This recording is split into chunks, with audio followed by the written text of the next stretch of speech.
Welcome back to Math 107 College Algebra. In this video, we're going to take a look at how to derive the formulas that we found in class today regarding properties of logarithms.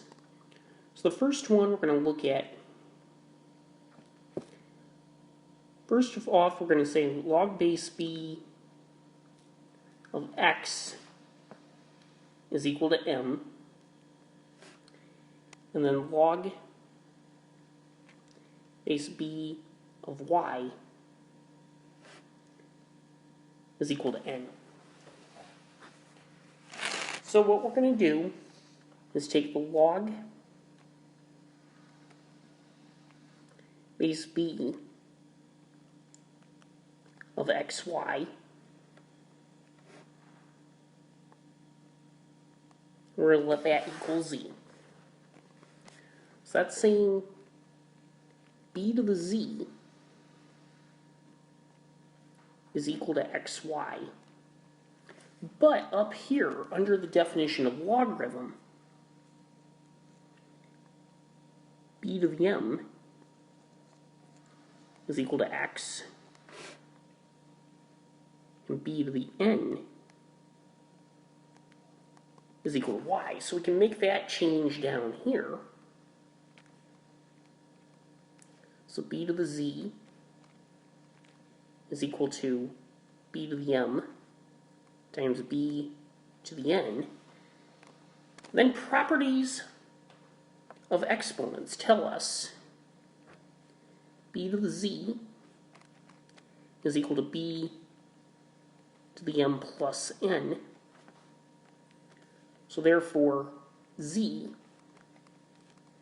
is equal to m plus n, but z is precisely log base b of xy. M is log base b of x, and then n is log base b of y. So that's the product rule that we derived in class. Now on to the quotient rule. So again, we start with log base b of x equals m, and log base b of y equals n. So again, we're going to need b to the m equals x, b to the n equals y. So now we're looking at log base b of x over y, which we're going to let equal z. So b to the z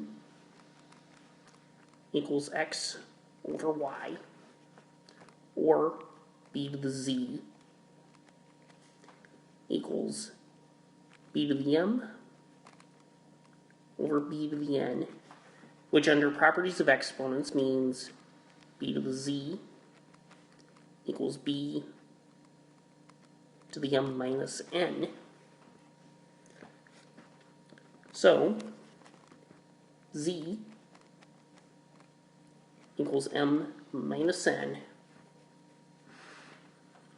or log base b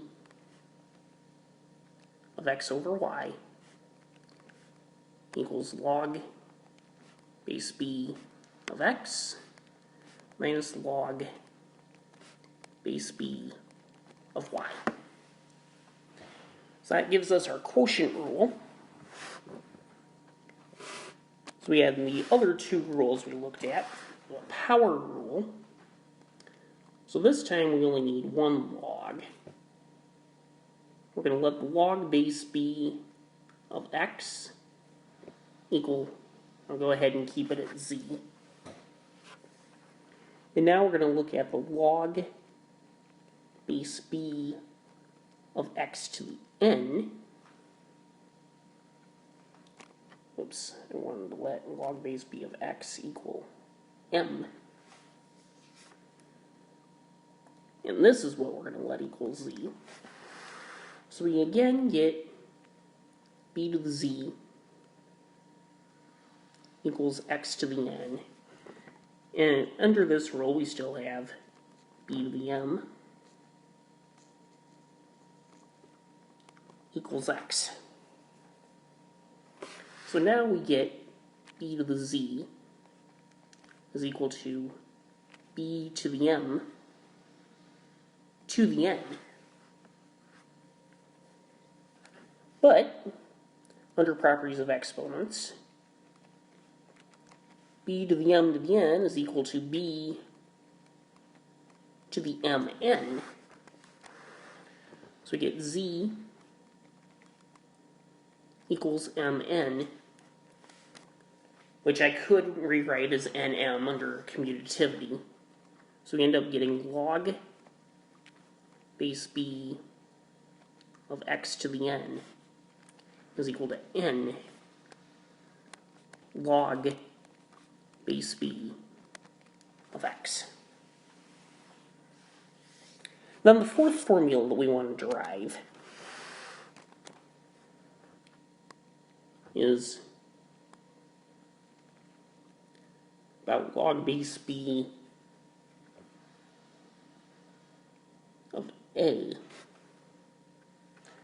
So for this, we're going to need to look at log base c of a, which we're going to let equal x, and log base c of b, which we're going to let equal y. So therefore, c to the x equals a, c to the y equals b, and we're letting log base b of a equals z. So b to the z equals a. But we can go ahead and make this substitution for what a and b are. B is c to the x raised to the z power. Then a is going to be c to the x, I'm sorry, b was c to the y.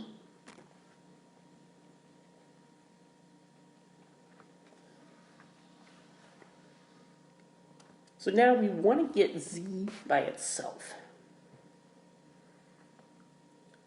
But z isn't an exponent, so in order to do that, we need to take...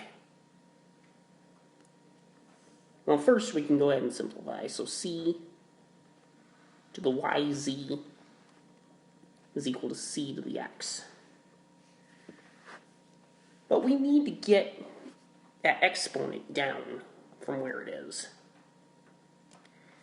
So we're going to take the log base c of both sides, or we can just use the idea that different bases, same exponent, or different exponents, same base, but they're equal to each other, so the exponents have to be equal. So yz equals x, and then z is equal to x over y. So we can now plug in what we had.